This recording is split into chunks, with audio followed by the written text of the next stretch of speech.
وہ لوگ آج بھی موجود ہیں۔ علماء میں بھی بہت سارے لوگ ایسے موجود ہیں، اگر میں ان کی مثال دے دوں، مثلا اگر میں آپ کو طارق جمیل صاحب کی مثال دے دوں، یا اسی طرح بہت سارے مفتی صاحبان ہیں اور ان کی مثال دے دوں، تو وہ کچھ ایسے مفتی صاحبان بھی ہیں، کچھ ایسے علماء بھی ہیں، اگر آپ ان کے بیان سنیں گے یا ان کی باتیں سنیں گے تو ان کی باتیں جو ہوتی ہیں ان کی دل کی آواز ہوتی ہیں، اور وہ جو بھی کہہ رہے ہوتے ہیں، کہنا جو چاہتے ہیں، تو ان میں بہت اثر ہوتا ہے، بڑا اثر ہوتا ہے، پرتاثیر باتیں ہوتی ہیں، اور انسان کا دل نہیں چاہتا کہ وہ وہاں سے چلا جائیں یا کہیں وہاں کا ناراکش ہو۔ تو اسی وجہ سے، یا اسی طرح بہت سارے لوگ جو وہ اللہ تعالیٰ تبلیغ والے جو لوگ ہوتے ہیں، یا اسی طرح وہ اللہ تعالیٰ کی رضا کی ایک جگہ سے دوسری جگہ ہجرت کرتے ہیں، وہ سفر کرتے ہیں، بیرونی ممالک چلے جاتے ہیں، اللہ تعالیٰ کی دین کی طرف، اللہ کے دین کی طرف لوگوں کو بلاتے ہیں، اور اپنے بچوں کو چھوڑ چکے ہوتے ہیں، اپنی بیویوں کو وہ چھوڑ چکے ہوتے ہیں، وہ اللہ کی رضا کی خاطر یہ سب کچھ برداشت کرنے کی کوشش جب کرتے ہیں، یا اسی وجہ سے، تو جب وہ وعظ کر رہے ہوتے ہیں، یا اسی طرح وہ اچھی باتیں لوگوں کو نصیحت کے طور پر کہہ رہے ہوتے ہیں، تو ان کی باتوں میں بڑا اثر ہوتا ہے، اور لوگ نہیں چاہتے ہیں، اور لوگ نہ چاہتے ہوئے بھی مسجدوں کی طرف وہ آنے لگتے ہیں، اور پھر ان کے دل نہیں چاہتے کہ وہ یہاں سے کہیں ادھر ادھر جائیں۔ تو اسی وجہ سے مطلب اس میں ہمیں سمجھانا یہ چاہتے ہیں، چند صوفیاء کرام بر صغیر وہ جو آئے ہوئے تھے، لاکھوں غیر مسلموں کے دل میں انہوں نے ایمان کی شمع روشن کی ہوئی تھی۔ اقبال بر صغیر کے مسلمانوں کو بھی مرد مومن بنانا چاہتے تھے، لیکن قوم راہ راست کی طرف آ نہیں رہی تھی، وہ قوم یعنی سیدھے راستے کی طرف نہیں آ رہی تھی۔ شعر کہنا یہ چاہتے کہ نہ جانے اہل دین کے سینوں میں ایسا کیا رکھا ہوتا ہے کہ وہ پھونک مارتے ہیں تو تاریک دلوں میں بھی ایمان کی روشن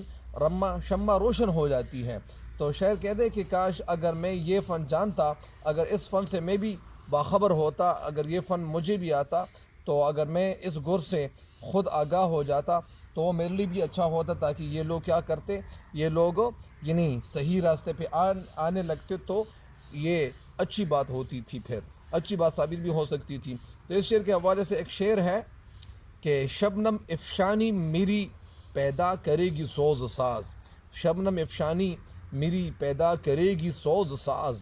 اس چمن کی ہر کلی درد آشنا ہو جائے گی، اس چمن کی ہر کلی درد آشنا ہو جائے گی۔ اگلا شعر کیا ہے، نہ پوچھ ان خرقہ پوشوں کی ارادت ہو تو دیکھ ان کو، نہ پوچھ ان خرقہ پوشوں کی ارادت ہو تو دیکھ ان کو، یدی بیضا لیے بیٹھے ہیں اپنی آستینوں میں۔ خرقہ پوش کے معنی ہے پٹھے پرانے لباس والے فقیر لوگ، پٹھے پرانے لباس والے فقیر لوگ۔ ارادت کے معنی ہے عقیدت یا محبت یا الفت، تو دیکھ ان کو۔ یدی بیضا کے معنی ہے روشن ہاتھ، ید بیضا، ید کے معنی ہے ہاتھ، بیضا کے معنی ہے روشن، یعنی موسیٰ علیہ السلام کی معجزے کی طرف اشارہ ہے۔ بیٹھے ہیں اپنی آستینوں میں، آستین کو آستین کہتے ہیں۔ تو اسی وجہ سے یہ اس شعر میں اصل میں صنعتی تلمیح استعمال ہو گئی ہے۔ صنعتی تلمیح یہ ایسا شعر ہوتا ہے جس میں کسی تاریخی واقعہ یا کسی شخصیت کے حوالے سے، یا کسی صحابی رضی اللہ عنہ کی طرف سے، یا کوئی پیغمبر کا واقعہ یہاں بیان کرتے ہیں، تو اس واقعے کو، تاریخی واقعے کو ہم کیا کہیں گے، ہم اس کو صنعت تلمیح کہیں گے یا تلمیح کہیں گے۔ تو اس شعر کا مفہوم کیا ہے، اس شعر کا مفہوم سب سے پہلے آپ کے سامنے رکھ دوں کہ اس شعر کا مفہوم کیا ہے، پھر تشریح کی طرف چلے جائیں گے۔ اس شعر کا مفہوم یہ ہے، نہ پوچھ، اچھا اس شعر کا مفہوم کیا ہے کہ ان گدڑی یعنی پیون شدہ لباس پہننے والوں کا کیا حال پوچھتا ہے، ان پٹے پرانے لباس پہننے والوں کا کیا حال پوچھتا ہے، اگر تو ان سے عقیدت رکھتا ہے، محبت رکھتا ہے، الفت رکھتا ہے، محبت رکھتا ہے، تو انہیں دل کی آنکھ سے دیکھ، تجھے صاف نظر آئے گا کہ وہ حضرت موسیٰ علیہ السلام کی طرح اپنی آستینوں میں ید بیضا روشن ہاتھ کا معجزہ لیے بیٹھے ہیں۔ مطلب اس کا یہ ہے کہ یہ ان لوگوں کو آپ اتنا کمزور مت سمجھ، اتنا کمتر مت سمجھ، یعنی جس طرح میں اس شعر کی تشریح کی طرف آپ لوگوں کو لیے چلتا ہوں کہ اس شعر کی تشریح کیا ہے، اس شعر میں شاعر ہمیں بتانا کیا چاہتے ہیں۔ اس شعر میں اصل میں اس شعر میں اللہ والے فقیر لوگ کوئی پٹا پرانا کمبل یا اسی طرح وہ اوڑے ہوئے بیٹھے ہوتے ہیں، یا وہ انہوں نے یعنی پٹے پرانے کپڑے پہنے ہوتے ہیں، ظاہر میں وہ کوئی شان نہیں رکھتے، ان کی کوئی شان یعنی وہ ہمیں دکھائی نہیں دیتی، تو ان کی ظاہری درویشی کو ہمیں نہیں دیکھنا چاہیے۔ ان کی محفل میں بیٹھ تجھے محسوس ہوگا کہ جس طرح حضرت موسیٰ علیہ السلام اپنی بغل میں ہاتھ ڈال کر نکالتے تھے یا باہر نکالتے تھے تو ہاتھ سورج کی طرح چمک اٹھتا تھا، یہ ہاتھ یہ حضرت ابو بکر صدیق رضی اللہ تعالیٰ عنہ، حضرت عمر رضی اللہ تعالیٰ عنہ، حضرت علی رضی اللہ تعالیٰ عنہ، حضرت اور باقی صحابہ کرام رضی اللہ تعالیٰ عنہ اجمعین کو، جو اس وقت جو پرانے لوگ یعنی جو حضرت ہمارے پیغمبر صلی اللہ علیہ وسلم کے صحابہ کرام رضی اللہ تعالیٰ عنہ اجمعین کے حوالے سے، یعنی وہ جو کفار تھے، وہ جو غیر مسلم تھے، وہ یہ کہا کرتے تھے ہمارے پیغمبر صلی اللہ علیہ وسلم کو کہ اے ہمارے کہ نبی صلی اللہ علیہ وسلم ان لوگوں کو اپنے آپ سے ہٹا، اور ان کی جگہ ہم ایمان قبول کریں گے اور ہم مسلمان ہو جائیں گے۔ تو پھر اللہ تعالیٰ ہمارے پیغمبر نبی صلی اللہ علیہ وسلم کو یعنی وہ ارشاد بھی فرماتا ہے کہ ان لوگوں کو اپنے آپ سے مت ہٹا، مطلب یعنی یہ ایسے لوگ نہیں ہیں۔ وہ کن کی طرف اشارہ ہے؟ اصل میں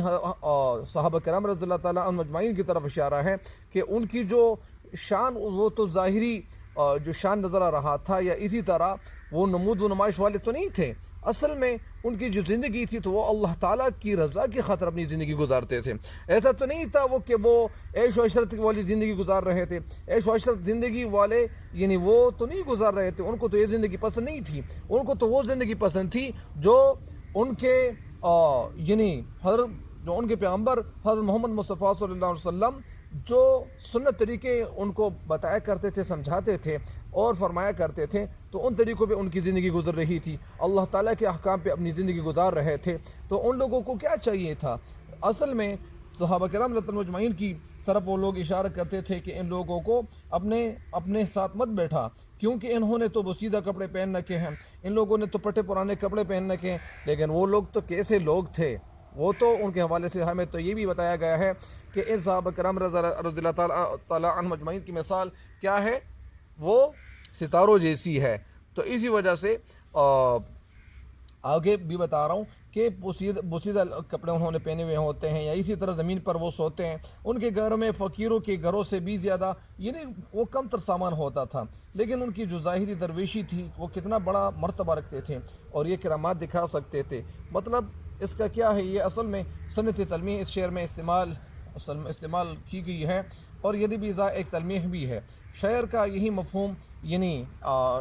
شاعر نے یہی سمجھایا ہے۔ یعنی اس شعر میں شعر کہنا کیا چاہتے ہیں؟ اس شعر میں کہنا یہ چاہتے ہیں کہ علامہ اقبال اس شعر میں درویش اور بزرگوں کی اہمیت و فضیلت بیان کرتے ہوئے کہتے ہیں کہ ہمیں اس جہاں میں بے شمار لوگ ایسے ملیں گے جو اس سے لباس میں ملبوس ہوتے ہیں، وہ ان کے لباس ایسے ہوتے ہیں جن میں وہ بہت سارے لوگ یعنی ان بہت سارے لوگوں کے لباس میں پیون لگے ہوئے ہوتے ہیں۔ ایسے لوگوں کے بارے میں اگر بعض لوگ کبھی یعنی وہ حیرانی کا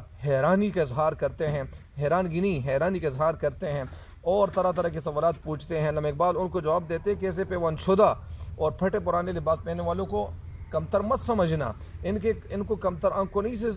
سمجھنا نہیں چاہیے۔ یہ ایسے عالی مرتبت والے لوگ ہیں، یہ ایسے مرتبے والے لوگ ہیں، یہ ایسے لوگ ہیں کہ جو نبیوں کی طرح کرامات رکھتے ہیں۔ اگر تمہیں ان سے عقیدت و محبت پیدا ہو جائیں، ان سے محبت پیدا ہو جائے، ان سے الفت پیدا ہو جائے، تو تم اپنی آنکھوں سے نظارہ کر لو گے، تو تم اپنی آنکھوں پہ یقین تب کر لو گے جب تم کچھ دیکھو گے کہ جس طرح حضرت موسیٰ علیہ السلام کو اللہ تعالیٰ نے یہ بیضا کا معجزہ دے رکھا تھا، ان جیسی کرامات ان پٹھے پرانے لباس پہننے والوں کو یا ملبوس لوگوں کے پاس بھی ہے۔ مطلب اس کا یہ ہے کہ یہ لوگ جو تھے تو یہ تو فقیری پہ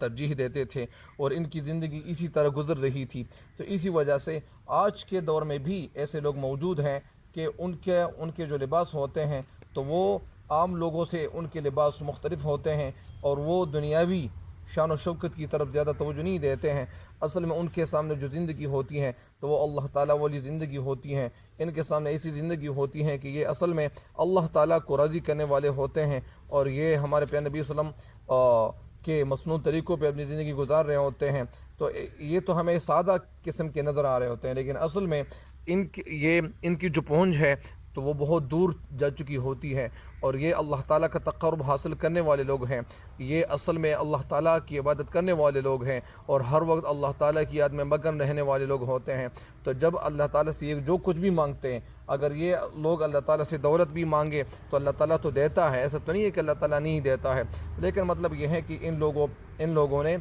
قناعت والی زندگی اپنے لیے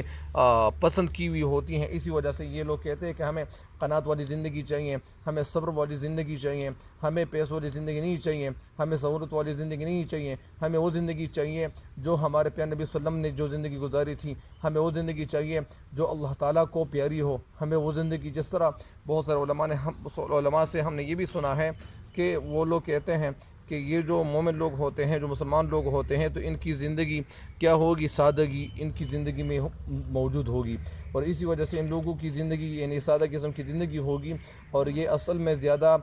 دولت پہ یہ زیادہ توجہ نہیں دیں گے, اور یہ زیادہ توجہ دینے والے لوگ نہیں ہوں گے. تو اسی وجہ سے ان لوگوں کی زندگی سادہ قسم کی ہوگی, اور سادگی ان کی زندگی سے یعنی ہمیں نظر آتی رہے گی. تو اسی وجہ سے مجھے امید ہے کہ بہت سارے لوگ یعنی جو سادہ خوراک پہ توجہ دیتے ہیں, سادہ زندگی گزارنے کی کوشش کرتے ہیں, تو ظاہری بات ہے کہ ان کی زندگی میں جب سادگی آئے گی, جب ان کی زندگی سادہ ہوگی, تو پھر کیا ہوگا, ان کو بیماریاں بھی کم یعنی ان کے جسموں میں بیماریاں بھی کم ہوں گی, اور یہ لوگ زندگی آسان زندگی گزار رہے ہوں گے, اور اچھی زندگی گزار رہے ہوں گے, خوش و خرم والی زندگی گزار رہے ہوں گے. تو اسی وجہ سے ان اشعار کی تشریح مکمل ہو گئی ہے, اور تقریباً 4 اشعار کی تشریح رہ گئی ہے. انشاءاللہ وہ بھی اپلوڈ کرتے جاؤں گا, اور آپ لوگ ہمیں دعاؤں میں یاد رکھیں, اور اللہ تعالیٰ آپ لوگوں کو دنیا اور آخرت دونوں جہانوں کی کامیابی عطا کرے. اور مجھے امید ہے آپ لوگوں کو ایسے بھی کرنا چاہیے کہ جب آپ شعر کی تشریح آپ سمجھنے کی کوشش کر رہے ہوتے, تو آپ کو یہ چاہیے کہ آپ کتاب کو سامنے رکھیں اور موبائل کو ایک سائڈ پہ رکھیں. تو جب ہم موبائل کے سائڈ پہ رکھیں گے تو انشاءاللہ فائدہ آپ کو زیادہ ملے گا, اور اتنا فائدہ ملے گا کہ وہ فائدہ بتانے سے بھی باہر ہوگا. تو تب تک کے لیے اجازت چاہتا ہوں. اللہ حافظ.